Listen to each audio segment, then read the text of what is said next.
On a cold March morning in 1943, deep within the heart of Nazi Germany's capital, a single sheet of paper lay on a polished wooden desk in a quiet Berlin office. Outside, the city was still recovering from the shock of Stalingrad, where an entire German army had been encircled and destroyed in the frozen ruins of a Soviet city. The myth of Wehrmacht invincibility had been shattered on the Eastern Front, and across the Reich, people were beginning to whisper questions they had never dared ask before. But inside this wood-paneled room, far from the propaganda posters and the rallies, a different kind of reckoning was taking place. The man behind the desk, a career naval officer with silver hair and tired eyes, held in his hands a report that would have seemed impossible to anyone raised on Nazi ideology. It was a summary of raw intelligence gathered by agents who had risked their lives across neutral territories and enemy soil, a collection of data points that had been verified, cross-referenced, and analyzed by some of the best military minds in Germany. And what it described was more terrifying than any weapon, any battle plan, any secret army the Allies might possess. It described a factory, an American factory, an ocean away, that was projected to soon be capable of producing a complete four-engine heavy bomber every single hour. Not every day, not every shift. Every 60 minutes, another 18-ton behemoth of aluminum and steel would roll off an assembly line and into the war. To the men of the German High Command, this was a joke, a piece of American propaganda so absurd it could only provoke laughter. But to Admiral Wilhelm Canaris, head of the Abwehr, German military intelligence, it was something else entirely. It was a death sentence, written in numbers. It was the day he knew with chilling certainty that the war was lost. This is a history documentary about the devastating truth that was too terrifying for Adolf Hitler to believe, a World War II story that reveals how the denial of a single fact sealed the fate of the Third Reich. This is the untold story of how American industrial might, embodied in a single revolutionary factory, became the weapon that no German general could counter, and how the spies who discovered it were silenced by the very regime they tried to save. This is a war documentary about the moment when reality collided with ideology, and ideology refused to blink. In the hierarchy of the Nazi war machine, Admiral Wilhelm Canaris occupied a unique and increasingly uncomfortable position. He was an oddity among the fanatics, ideologues, and careerists who surrounded Adolf Hitler. Born in 1887 into a family of industrialists in the Ruhr Valley, Canaris had entered the Imperial German Navy as a young man and had served with distinction during the First World War. He had commanded a submarine, engaged in intelligence work in Spain, and survived the chaos of Germany's defeat and the revolutionary turmoil that followed. By the time the Nazis came to power in 1933, Canaris was already a seasoned officer, a man who had seen empires rise and fall, who understood the machinery of statecraft and the cold arithmetic of military power. When he was appointed head of the Abwehr in 1935, he inherited an organization that was in many ways a relic of the old Prussian military tradition, an intelligence service built on professionalism, discipline, and a certain code of honor that felt increasingly out of place in Hitler's Germany. The Abwehr was not the Gestapo. It was not the SS. It was the intelligence arm of the Wehrmacht, the regular military, and its officers saw themselves as servants of Germany, not servants of the Nazi Party. This distinction would become critically important as the war progressed and as the gap between reality and ideology widened into a chasm. Canaris himself was a complex figure, a man of contradictions. He was a patriot who loved his country, but grew to despise the regime that claimed to represent it. Historians disagree about the exact nature of his resistance, but archival evidence suggests that by the early 1940s, Canaris was using his position to quietly undermine Nazi policies where he could, protecting dissidents, feeding misinformation to the SS, and maintaining contact with resistance circles. He was not a revolutionary. He was a conservative military man who believed in duty, order, and the rule of law, values that put him increasingly at odds with the gangster state that Nazi Germany had become. His organization, the Abwehr, was a sprawling network that stretched across the globe. In neutral capitals like Lisbon, Madrid, Stockholm, and Bern, German agents moved through diplomatic circles, cultivated sources, intercepted communications, and pieced together the intelligence puzzle of a world at war. In the early years, from 1939 through 1941, the Abwehr had been remarkably effective. German intelligence had provided critical insights before the invasions of Poland, France, and the Low Countries. Abwehr agents had mapped enemy defenses, identified weak points, and delivered the kind of tactical intelligence that made blitzkrieg possible. But by 1943, the world had changed.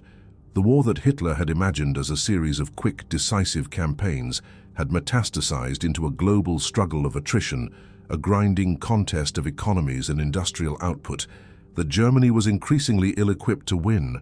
The disaster at Stalingrad in the winter of 1942 and 1943 had been a turning point, not just militarily but psychologically. For the first time, the German public was confronted with the reality that their armies could be defeated, that their soldiers could be surrounded and starved into submission, that the war might not end in the triumph they had been promised. And yet, in the upper echelons of power, a dangerous sense of denial persisted. Adolf Hitler, increasingly isolated in his various headquarters, the Berghof in the Bavarian Alps, the Wolf's Lair in the forests of East Prussia, was becoming detached from the realities on the ground. His daily military conferences were theatrical performances where bad news was minimized, where losses were explained away, where every setback was framed as a temporary inconvenience on the path to inevitable victory. The men around him, the generals and ministers who might have spoken truth to power, had learned that contradiction was dangerous. Those who brought unwelcome facts were dismissed as defeatists, or worse, as traitors. Hermann Göring, the head of the Luftwaffe and Hitler's designated successor, was perhaps the worst offender.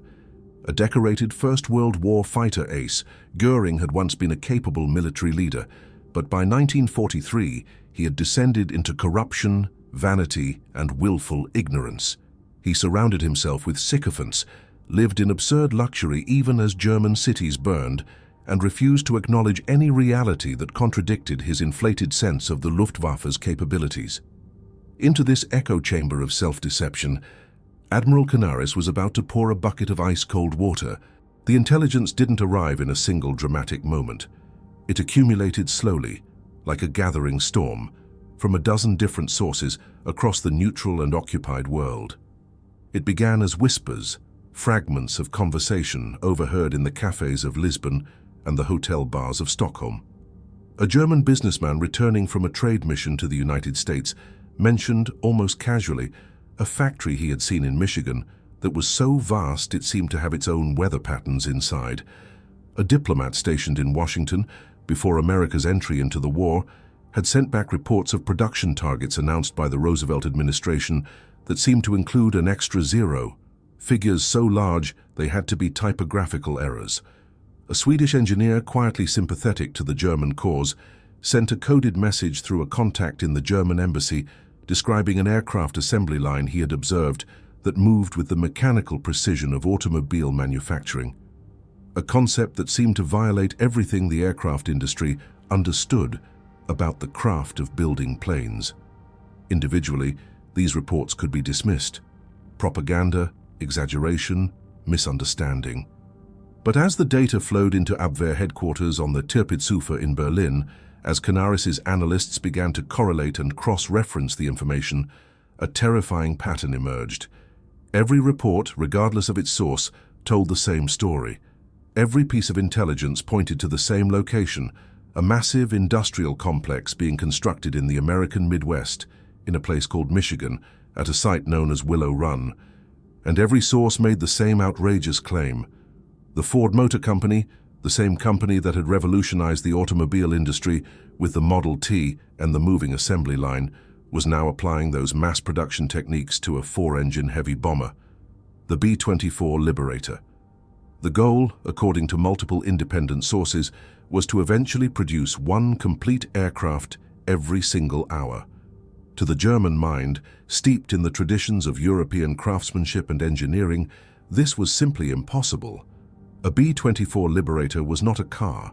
It was a beast of a machine, weighing over 18 tons when fully loaded, constructed from more than 1.5 million individual parts, including engines, propellers, hydraulic systems, electrical wiring, instruments, armor plating, and defensive armament.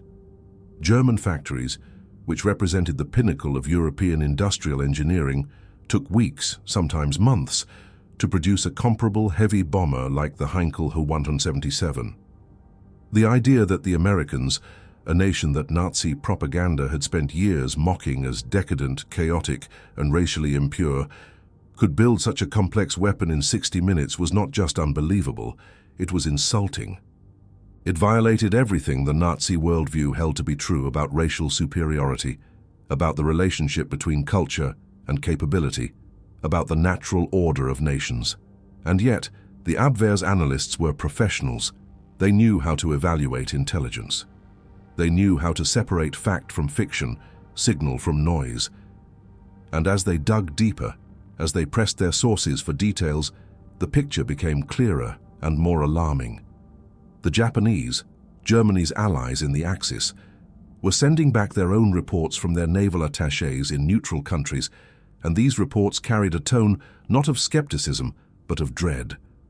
Japanese intelligence officers, who had no reason to inflate American capabilities, were confirming the same numbers, the same production rates, the same industrial transformation taking place across the Atlantic. Canaris and his senior officers did the mathematics. If the Americans could actually achieve this goal, if they could produce one heavy bomber every hour, that meant 24 bombers per day, over 700 per month, from a single factory. At the time, in early 1943, the entire German aircraft industry, spread across dozens of factories and employing hundreds of thousands of workers, was struggling to produce a fraction of that number in heavy bombers. The implications were staggering. This wasn't a contest of courage or tactics or even technology. This was a war of industrial capacity, a war of raw production, and if the Abwehr's intelligence was correct, Germany had already lost that war. The spies in the field, the men and women who risked torture and execution to gather this information, had done their job flawlessly. They had confirmed the details, verified the sources, cross-checked the data. The information was solid, but there was a deeper problem, a problem that went beyond intelligence gathering. The problem was belief. How could this be possible? How could a nation that the Nazis considered inferior, a mongrel society of immigrants and former slaves, a chaotic democracy that couldn't even maintain racial purity, achieve such a feat of industrial organization? In the Nazi worldview, strength came from blood and soil, from racial homogeneity and authoritarian control. America had neither. It was a melting pot, a cacophony of different peoples and cultures, a place where disorder and individualism reigned. Therefore, according to Nazi logic, the reports had to be wrong. They had to be a deception, a massive propaganda campaign designed to intimidate and demoralize the German leadership. The alternative was too horrible to contemplate. It meant that the fundamental assumptions underlying the Nazi war effort were false. It meant that the war was no longer a test of national character or military genius. It was a brutal equation of steel, aluminum, and oil, an equation that Germany could not win. As one Abwehr officer put it in a memorandum that would later be discovered in captured German archives, if these production figures from the American factory called Willow Run are even half accurate, then Germany has already lost this war. It is no longer a question of willpower or fighting spirit. It is purely a question of mathematics. The tonnage of bombs, the number of aircraft, the volume of supplies, these will decide the outcome, and we cannot compete. This was the terrible truth that Admiral Canaris carried with him as he prepared to brief his superiors. This was the knowledge that would mark him as a dangerous man in a regime that valued loyalty over reality. Half a world away from the wood-paneled offices of Berlin, on a stretch of farmland west of Detroit, Michigan, the impossible was becoming very, very real. In 1940, as Europe descended into war and the United States began to awaken to the probability of its own involvement, President Franklin Delano Roosevelt had called for America to become what he termed the arsenal of democracy.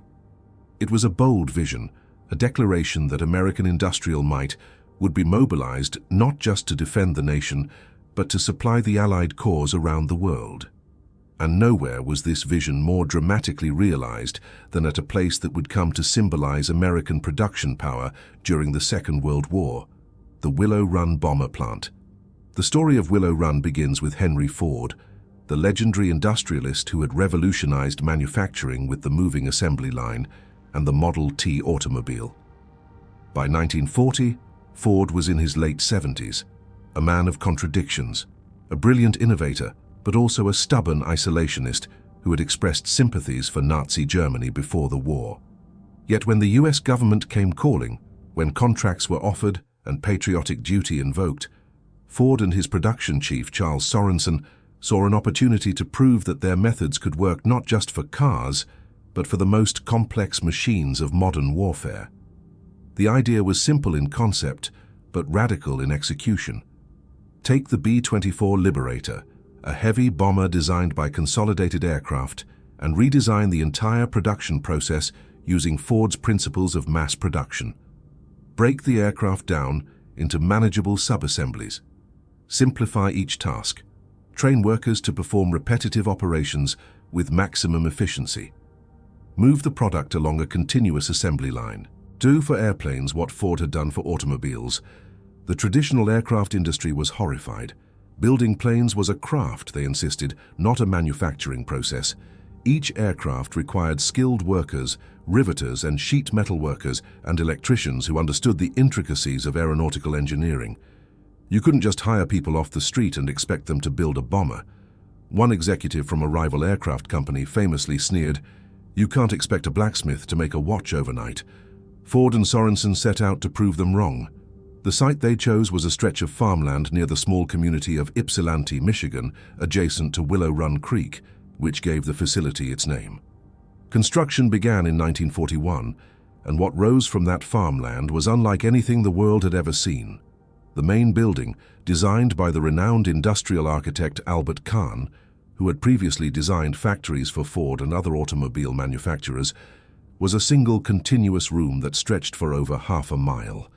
It was the most enormous room in the history of man, a cathedral of American industry where the roof seemed to disappear into a haze of distance, and the assembly line snaked through the interior like a mechanical river. To avoid paying taxes in 2 different counties, the assembly line famously had to make a bizarre 90-degree turn partway through the building, with partially built bombers rotating on giant turntables, a feature that became known as the tax turn and would later become one of the iconic images of American wartime production. But the building itself was only part of the revolution. The real transformation was in the philosophy, the approach to how the work was organized. Ford and Sorensen deconstructed the B-24 Liberator into its component parts and sub-assemblies. Wings were built in one section, fuselages in another, tail assemblies in yet another. Each sub-assembly was itself broken down into smaller tasks so simple and repetitive that they could be taught in a matter of hours or days. One worker might spend their entire shift drilling holes in a specific pattern, another might rivet a particular panel over and over, another might install a single type of electrical fitting. This allowed the plant's massive apprentice school to churn out thousands of newly trained workers every week, taking people with no experience in aircraft manufacturing and turning them into productive members of the workforce almost immediately. And who were these workers? This is where the story of Willow Run becomes a direct contradiction of everything Nazi ideology stood for, a living refutation of the racial theories that undergirded the Third Reich. At its peak in 1944, Willow Run employed over 42,000 people. Nearly a third of them were women, the iconic Rosie the Riveters, who became symbols of American homefront mobilization during World War II. These were women who had been housewives, secretaries, teachers, shopkeepers, and they were now operating rivet guns, welding torches, and hydraulic presses, doing work that had been considered men's work just a few years earlier. One of these women, Rose Will Monroe, a riveter from Kentucky who had come to Michigan for work, became the real-life inspiration for the Rosie the Riveter propaganda character after she was filmed for a promotional short. The workforce was a tapestry of America, in all its diversity. Over 9% of the workers at Willow Run were African American, men and women who had migrated from the South as part of the Great Migration, seeking opportunity and escape from Jim Crow segregation. Another 3% were classified as disabled, individuals who in Nazi Germany would have been deemed unfit for productive labor or worse. They worked side by side in shifts that ran 24 hours a day, 6 days a week, their collective effort a relentless hum of activity that never stopped.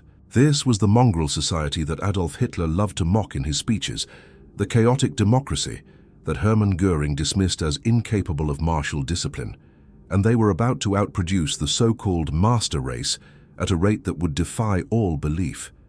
The early days of Willow Run were not easy.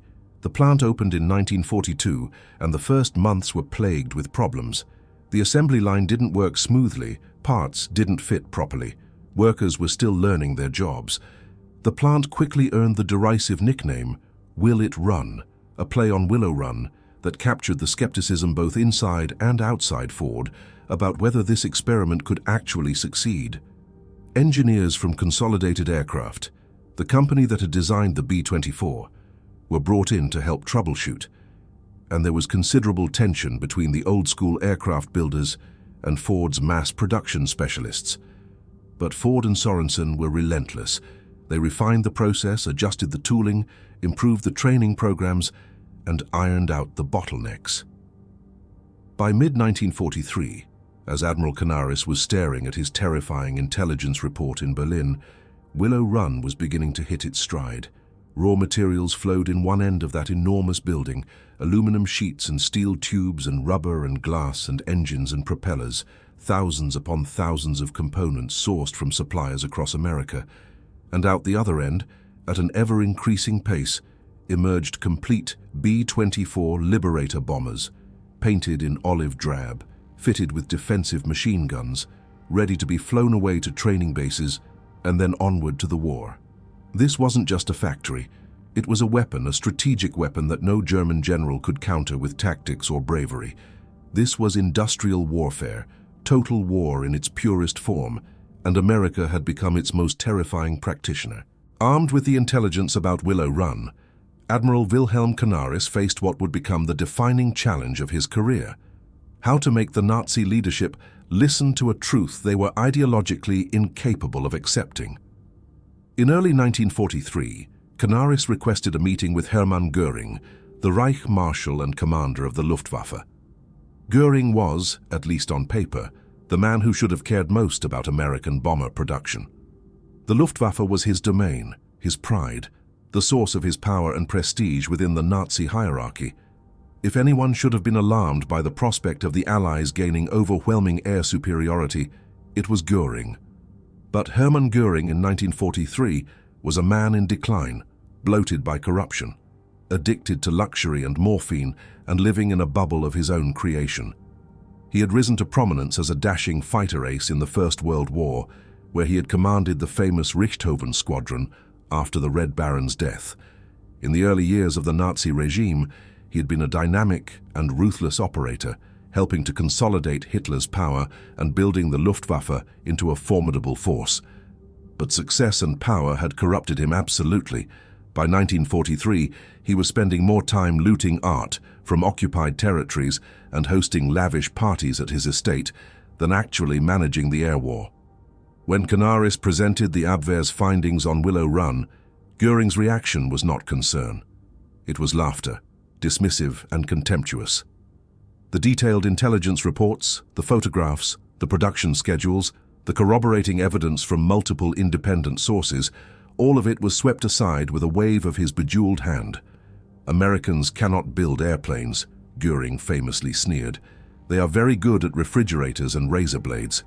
This wasn't just an offhand insult. It was a crystallization of the entire Nazi worldview, a perfect encapsulation of the ideological blindness that would doom the Third Reich.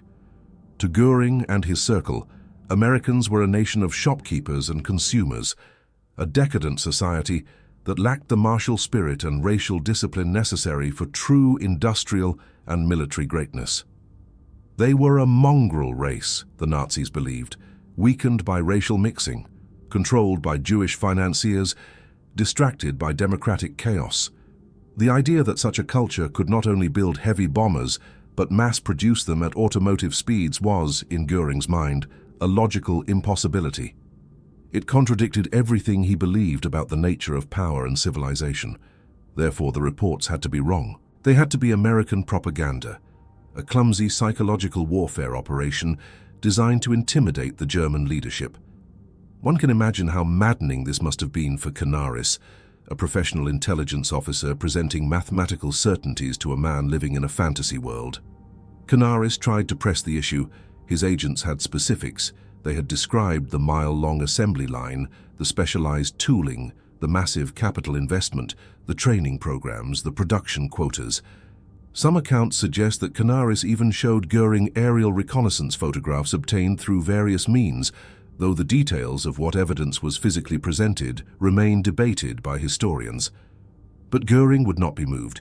He and his inner circle of Luftwaffe officers had their own narrative, an article of faith that the German aircraft industry was superior, that German pilots were better trained, that German engineering would always prevail over brute force production. To question this narrative wasn't just to question a military assessment. It was heresy, a betrayal of the National Socialist worldview. Moreover, for Göring to accept Canaris's report would have been a devastating admission of his own failure. It would mean that his Luftwaffe intelligence services had completely missed the most critical industrial development of the entire war. It would mean that his assurances to Hitler about Luftwaffe superiority were hollow. It would mean that his promises that German cities would never be bombed were about to be shattered. And so the report went nowhere.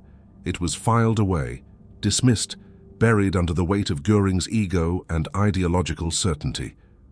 The wall of denial stood firm. Canaris was left holding a truth that could have changed Germany's strategy, that might have prompted a desperate push for a negotiated peace before the full weight of Allied production came crashing down, but with no one in power willing to listen. The next step, the final attempt, would be to somehow get the information to Adolf Hitler himself, the Führer, the ultimate authority in the Nazi state. But this would prove even more impossible than convincing Göring, because Hitler's detachment from reality was even more profound, and his rage at contradiction even more dangerous. Presenting facts to Adolf Hitler in 1943 was a strange and treacherous undertaking. The Führer held court in various locations depending on the military situation: the Berghof, his mountain retreat in the Bavarian Alps, the Reich Chancellery in Berlin, and increasingly at the Wolf's Lair, his fortified headquarters in the forests of East Prussia. These were not normal command centers where strategic discussions happened in an atmosphere of professional military analysis. They were theaters of personality, places where reality was whatever Adolf Hitler decreed it to be, where the line between strategy and delusion had become hopelessly blurred.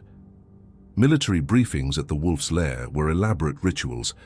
Hitler would hold forth for hours, pacing around the situation map, ranting about betrayals and lost opportunities, making snap decisions based on intuition rather than data, overruling his generals with the confidence of a man who believed himself a military genius, despite having no formal military education beyond his service as a corporal in the First World War.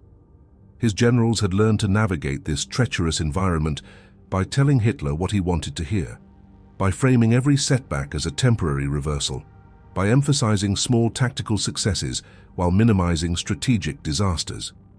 Those who brought bad news too often or too bluntly found themselves dismissed, sometimes arrested.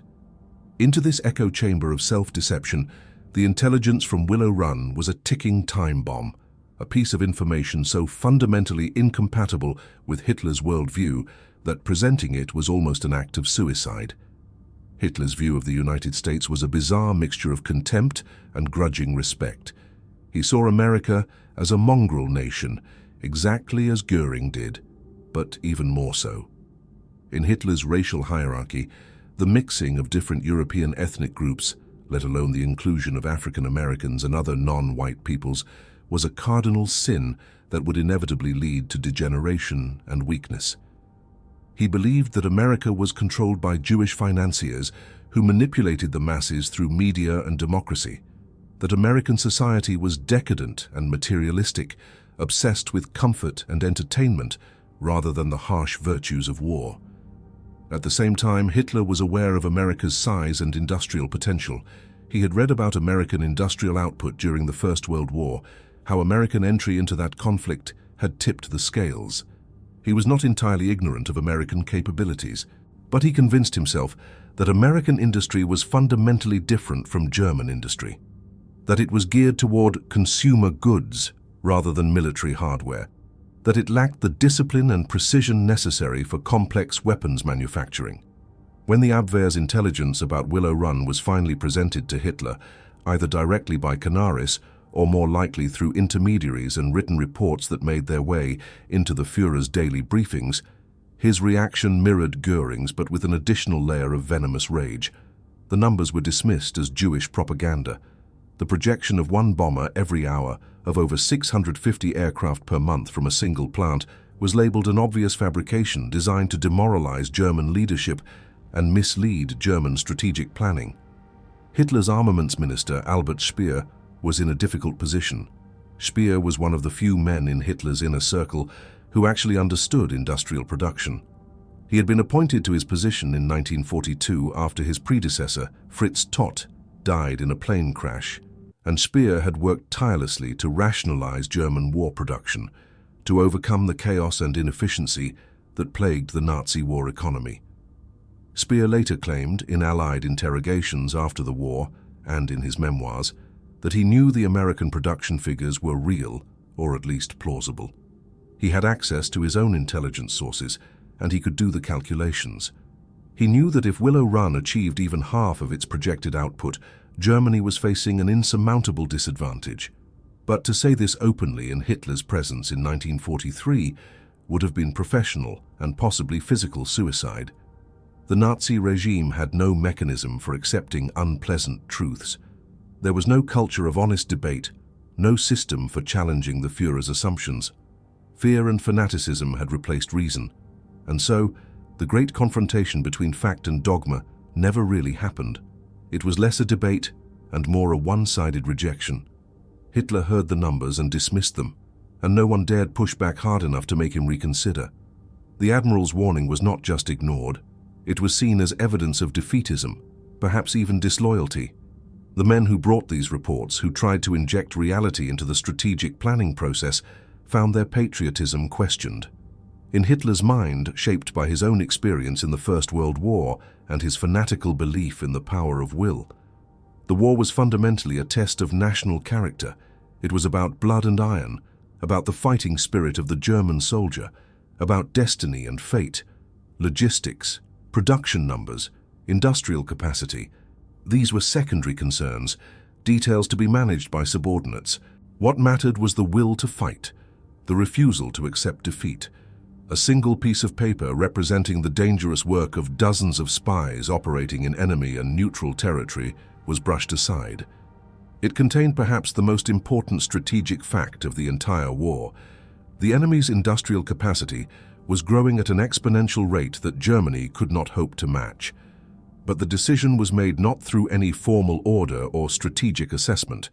It was made through a stubborn, fanatical refusal to see. The truth was rejected. The spies who had risked everything to gather the intelligence were dismissed as alarmists or dupes. Admiral Canaris was marked as unreliable, a man whose reports could not be trusted because they contradicted the Führer's vision of reality. And in that moment of supreme ideological blindness, in that refusal to accept a mathematical fact because it contradicted a racial myth, the fate of millions of people was effectively sealed. The war would continue for another 2 brutal years, but the outcome was no longer in doubt.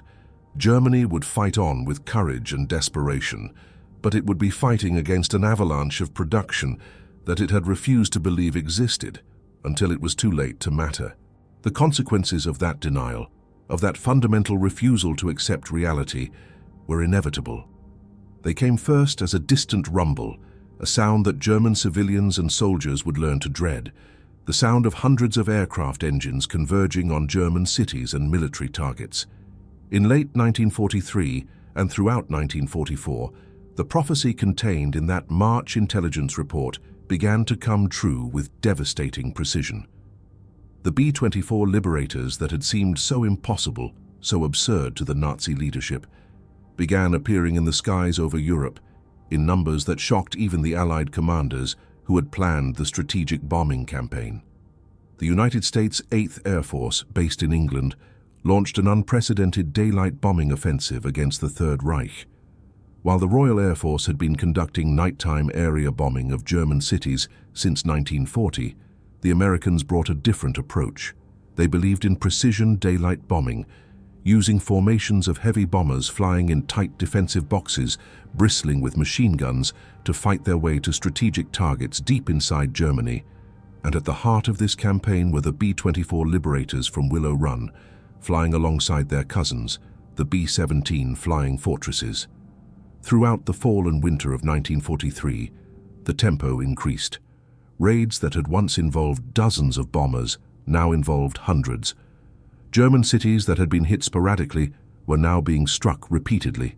Factories, rail yards, oil refineries, ball-bearing plants, submarine pens, all the sinews of the German war economy became targets. And the Luftwaffe, Hermann Göring's pride and joy, rose to defend the fatherland. German fighter pilots, many of them highly skilled veterans with years of combat experience, threw themselves at the American formations with desperate courage. In brutal air battles over Germany, they shot down American bombers by the dozens. The skies over the Reich became a killing ground, where young men on both sides died in flames and horror. But here was the terrible arithmetic that Admiral Canaris had foreseen. For every German fighter that was shot down, there was only a trickle of replacements. The German aircraft industry, despite Speer's best efforts to rationalize production, despite the use of slave labor from concentration camps, despite the desperate measures taken to keep the factories running, could not keep pace with losses. German pilot training programs, starved of fuel and time, were producing inexperienced replacements who lasted mere hours in combat. Meanwhile, for every American bomber that was lost, 10 more were crossing the Atlantic. The production lines at Willow Run and other American factories were churning out aircraft at a rate that turned losses into mere statistics. American pilot training programs, operating in the safety of the continental United States with abundant fuel and resources, were producing skilled crews by the thousands. It was exactly the kind of attritional warfare that Canaris had warned about, a mathematical certainty playing out in blood and fire. In February 1944, the Allies launched what would become known as Big Week, a coordinated maximum effort to destroy the German aircraft industry. Over the course of 6 days, the 8th Air Force and the 15th Air Force, along with Royal Air Force Bomber Command, flew thousands of sorties against German aircraft factories, component manufacturers, and ball-bearing plants. The skies over Germany were filled with bombers, many of them B-24s from Willow Run. The Luftwaffe rose to meet them in what would be one of the largest air battles in history. German fighters attacked in waves, using new tactics, heavier armament, even ramming attacks by desperate pilots. They shot down hundreds of Allied aircraft. But they were overwhelmed. For every German victory, there were multiple losses. The Luftwaffe lost not just aircraft, but irreplaceable pilots, the experienced men who had formed the backbone of German air power. After Big Week, the Luftwaffe was never the same. It remained dangerous, capable of local superiority in certain situations, but it had lost the strategic air battle. The Allied air forces now owned the skies over Western Europe. Hermann Göring, the man who had dismissed the intelligence about Willow Run as impossible propaganda, watched his air force being systematically destroyed. His response was not to admit error, but to retreat further into delusion and blame his pilots for lacking fighting spirit. One Luftwaffe general, fed up with Göring's detachment from reality, wrote in his diary, "The Reich Marshal lives in a fantasy world. Yesterday, over 1,000 American bombers destroyed targets across Germany. Our fighters shot down perhaps 50 of them, and still he insists that the Americans cannot have built so many aircraft. He claims the intelligence reports must be wrong, that we are facing the same planes over and over again. It is madness. The cities that Göring had once promised would never be bombed were being reduced to rubble." Berlin, Hamburg, Dresden, Cologne, Munich, city after city experienced the horror of strategic bombing. The German civilian population, which had been largely insulated from the war's horrors during the early years of conquest, now paid a terrible price for their leaders' delusions. The B-24 Liberators that rolled out of that most enormous room in the history of man were now engaged in the grim work of deconstructing the Third Reich piece by piece. They shattered synthetic fuel plants, turning Germany's oil refineries into twisted metal. They tore up railway junctions, disrupting the movement of troops and supplies. They obliterated tank factories, aircraft assembly plants, and munitions works.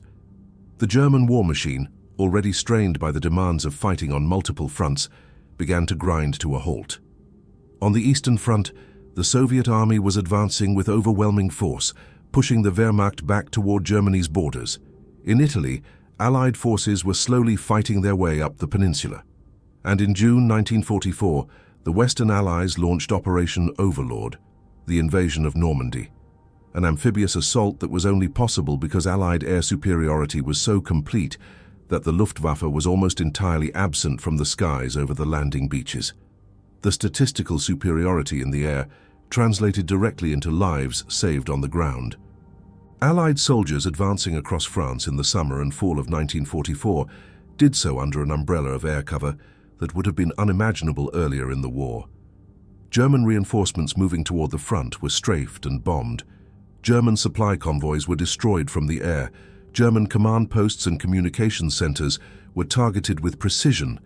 The Wehrmacht was being strangled by air power, and at the root of that air power was American industrial production, symbolized most dramatically by the factory that Nazi ideology had declared impossible.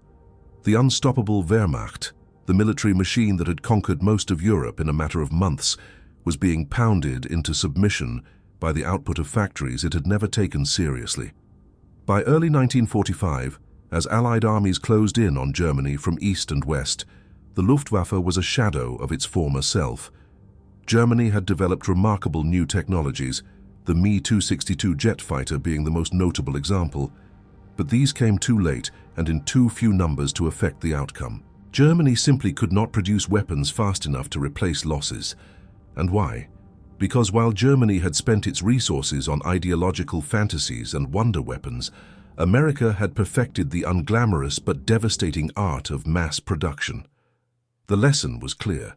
Though it came too late for Germany to learn, modern total war was not decided by the quality of your racial stock or the fervor of your ideology.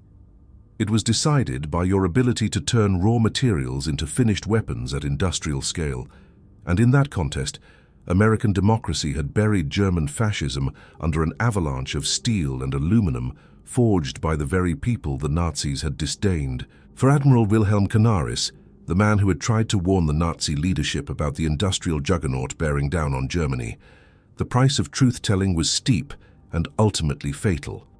As the war turned inexorably against Germany throughout 1943 and 1944, Canaris found himself in an increasingly precarious position. In Adolf Hitler's paranoid court, where loyalty was valued above competence and where ideology trumped reality, being a realist began to sound a lot like being a traitor.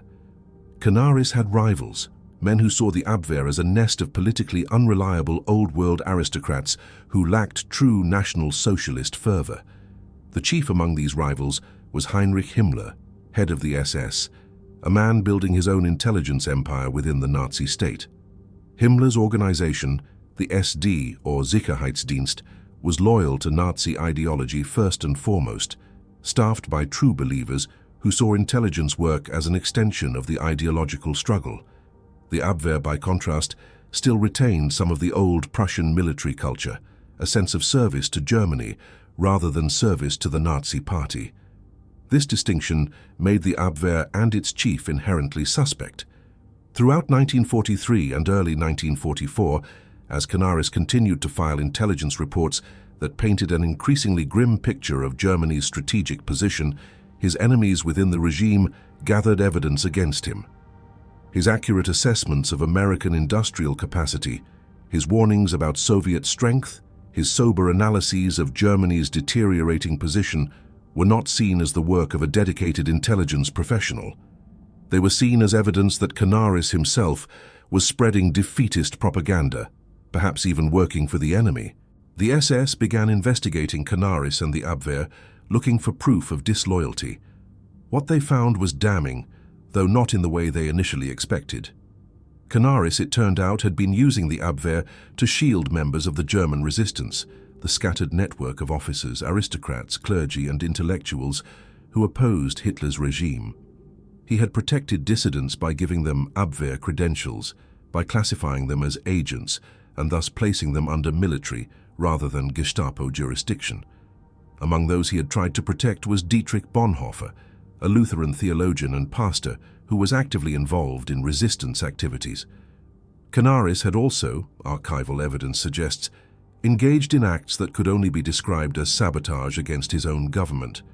He had worked secretly to keep Spain neutral, convincing Franco not to join the Axis and not to allow German forces to pass through Spain to attack Gibraltar, a strategic decision that cost Hitler dearly in the Mediterranean. He had maintained contact with Allied intelligence services through neutral intermediaries, passing information that may have aided the enemy. These were not the actions of a man simply doing his intelligence job. These were the actions of a man who had made a moral choice to work against the regime he theoretically served.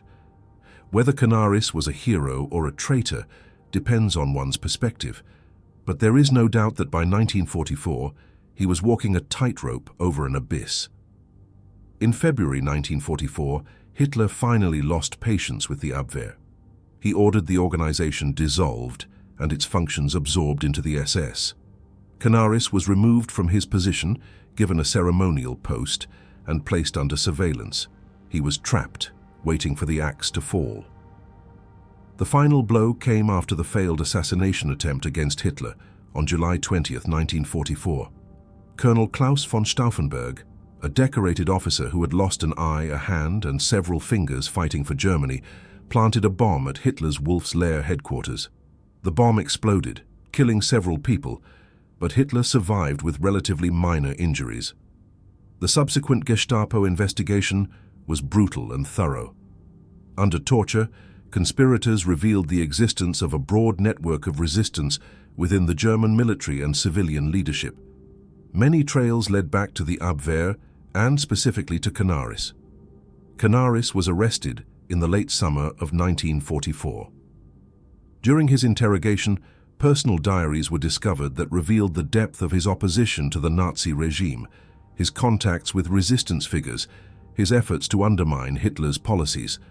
For Hitler, who had survived the assassination attempt and was now consumed by paranoid rage, this was a personal betrayal.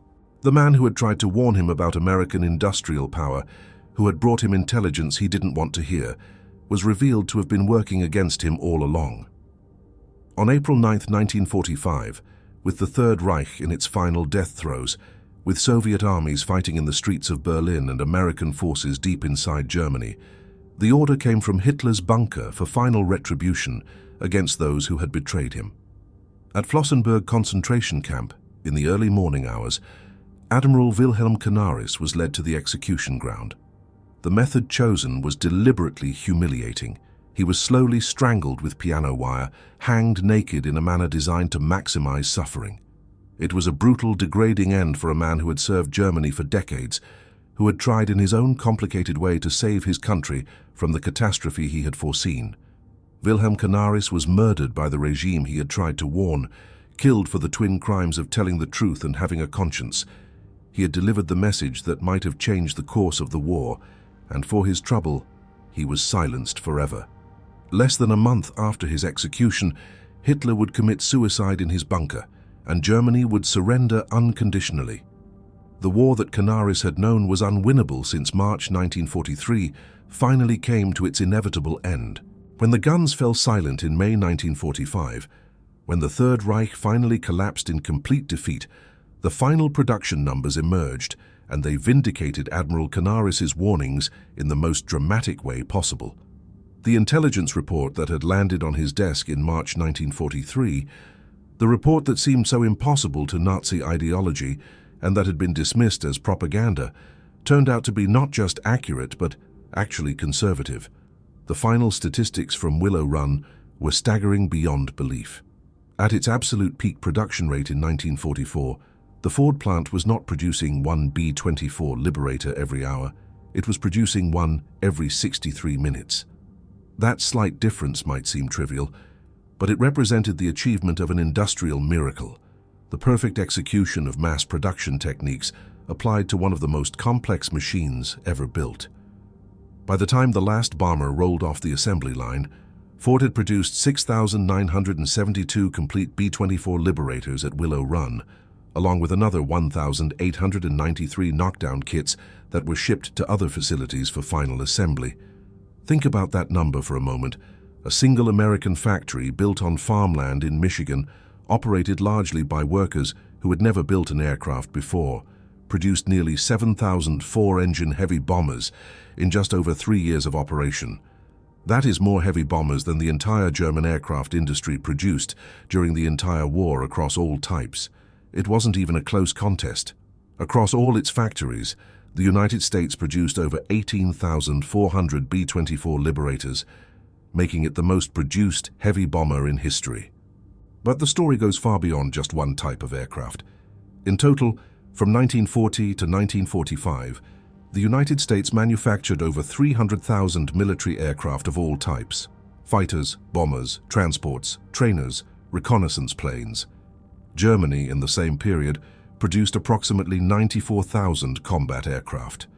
The ratio was more than 3 to 1, and that's before accounting for the fact that American aircraft tended to be heavier and more complex than many German designs. The same disparity existed across every category of military equipment. American shipyards produced hundreds of Liberty ships, cargo vessels built so quickly that they could replace losses from German U-boats faster than the submarines could sink them. American factories produced over 88,000 tanks, compared to Germany's roughly 50,000. American industry produced trucks by the millions, giving Allied forces a mobility that the German army, still heavily reliant on horses for logistics, could never match. The American industrialist William S. Knudsen, who had been brought into government service to help mobilize production, summarized the war's outcome perfectly when he said, "We won because we smothered the enemy in an avalanche of production, the like of which he had never seen, nor dreamed possible." This was not hyperbole. It was simply mathematical fact. But here is the most damning indictment of Nazi leadership. This was not a failure of intelligence gathering. German spies had done their job. They had collected the information, verified it through multiple sources, and delivered it to their superiors. The Japanese, Germany's allies, had sent similar warnings. The intelligence was accurate, and it was delivered in time to have made a difference. The failure was a failure of acceptance, a total cognitive collapse at the highest levels of Nazi leadership. It was an inability, or rather a refusal, to process information that contradicted core ideological beliefs. The Nazi worldview was built on racial theory, on the fundamental assumption that Aryan racial superiority would triumph over mongrel societies, that discipline and martial spirit would overcome material disadvantage. When confronted with evidence that these assumptions were wrong, that a diverse, democratic, chaotic America could outproduce authoritarian Germany by a factor of 3 or more, the Nazi leadership simply could not integrate that information into their decision-making. They were defeated not by a secret weapon or a brilliant strategy or superior tactics, though the Allies had all of those things. They were defeated by simple arithmetic, by the brutal mathematics of industrial production. They were buried by an avalanche of steel and aluminum forged by the very people they had dismissed as inferior. Women, African Americans, immigrants, disabled workers, all the diverse elements of American society working together in what President Roosevelt had called the arsenal of democracy. The spies were right. The Admiral was right. March 17, 1943, was indeed the day the truth arrived in Berlin, and the tragedy is that nobody in power was willing to listen. This story, this chapter of World War II history, carries lessons that echo through time, reaching far beyond the specific circumstances of the Second World War. The tale of Willow Run and the ignored intelligence about American industrial capacity is fundamentally a story about the danger of ideology overriding evidence, about what happens when belief systems become so rigid that they cannot accommodate facts, about the catastrophic consequences of leadership that values loyalty over truth. The conflict between the Abwehr's grim, accurate reports and the arrogant dismissals of Hitler and Göring was not just a disagreement about numbers, it was a battle for the soul of German strategic planning, a battle between evidence and fantasy. And when fantasy won, as it did throughout the Nazi period, it doomed not just the military effort, but an entire nation, and dragged millions of innocent people down with it. The Third Reich was not defeated because it lacked information. Intelligence services on all sides during World War II were remarkably effective. The Germans knew about Allied plans. The Allies knew about German capabilities. The Japanese knew about American production. Information flowed despite the best efforts of all sides to maintain secrecy. Germany was defeated because its leaders chose to trust their prejudices and ideological assumptions over documented facts. They built a worldview on the unstable foundation of racial mythology, on theories about blood and soil and destiny that had no grounding in reality. And when the tide of mathematical reality came crashing in, when the actual data about industrial production and resource allocation and population mobilization contradicted their theories, the entire ideological structure collapsed, and it took Germany down with it. Willow Run stands as a monument to the very things Nazism wanted to destroy. It represents the power of diversity, the strength that comes from bringing together people of different backgrounds, genders, and abilities in common purpose. The factory floor at Willow Run was not perfect. America in the 1940s was far from the ideal society, with segregation still widespread and discrimination endemic. But even with all its flaws, American society proved capable of a kind of mobilization that totalitarian Germany, for all its vaunted organization and discipline, could not match. The women who riveted bomber panels at Willow Run, the African-American workers who had migrated from the South seeking opportunity, the disabled workers who found meaningful employment, the immigrants and their children who brought their energy and dreams to the assembly line, all these people represented something that Nazi ideology could never comprehend: the power of an open society, however imperfect, to unlock human potential across all segments of the population. Totalitarianism promised efficiency and strength through rigid control and racial homogeneity. But in practice, totalitarianism was brittle and ultimately weak because it could not adapt to facts that contradicted its premises. Democracy, chaotic and messy and often inefficient, nevertheless proved more resilient and ultimately more powerful because it was capable, at least in theory, of changing course when evidence demanded it. The arsenal of democracy was not just a slogan. It was a fundamental truth about how free societies can mobilize in times of crisis. This is not to romanticize the American war effort or to ignore the moral complexities of strategic bombing campaigns that killed hundreds of thousands of civilians, or the internment of Japanese Americans, or the continued segregation of the armed forces. World War II was a catastrophic conflict that left tens of millions dead and entire continents devastated. But in the specific contest between Nazi Germany and the Allied powers, the outcome demonstrated that industrial capacity, scientific openness, and social diversity were strategic advantages, not weaknesses. The legacy of Willow Run extends into the Cold War and beyond. The lesson that America could mobilize its industrial base to outproduce any adversary became a cornerstone of post-war American strategic thinking. It influenced decisions about maintaining a strong industrial base, about investing in education and research, about the importance of economic strength as a foundation for military power. The Soviet Union learned different lessons from World War II, focusing on centralized planning and heavy industry, but they too recognized that future conflicts would be won or lost in factories as much as on battlefields. For Admiral Wilhelm Canaris, there is a tragic postscript to this story. In the decades since World War II, historians have debated his legacy. Was he a hero who tried to save Germany from itself, or a conflicted figure whose resistance came too late? What is clear is that he was a man caught between duty to his country and opposition to the regime that claimed to represent it. A man who saw the truth with perfect clarity, but lacked the power to make others see it.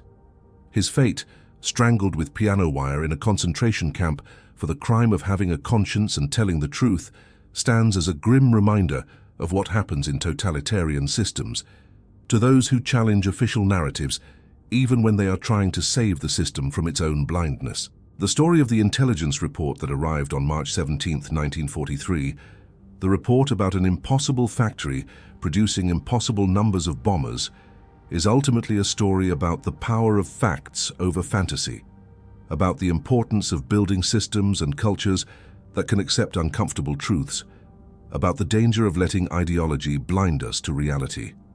In an era where disinformation and ideological polarization threaten democratic societies around the world, where facts are often dismissed as fake news when they contradict preferred narratives, the lessons from this chapter of World War II history remain urgently relevant. The most formidable walls, as this story reminds us, are not made of concrete and steel, but of the certainties we build in our own minds, the refusal to see what contradicts what we desperately want to believe.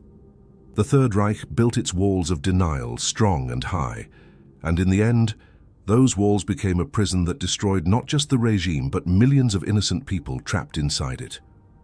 Willow Run, that most enormous room in the history of man, that vast cathedral of American industrial power where welders and riveters and assemblers turned out a bomber every hour, stands in history as proof that reality eventually asserts itself, that facts do not care about ideology, that mathematics always wins in the end.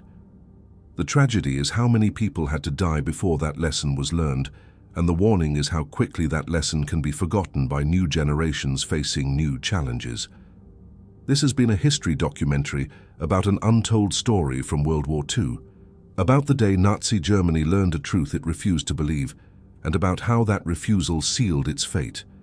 Thank you for watching.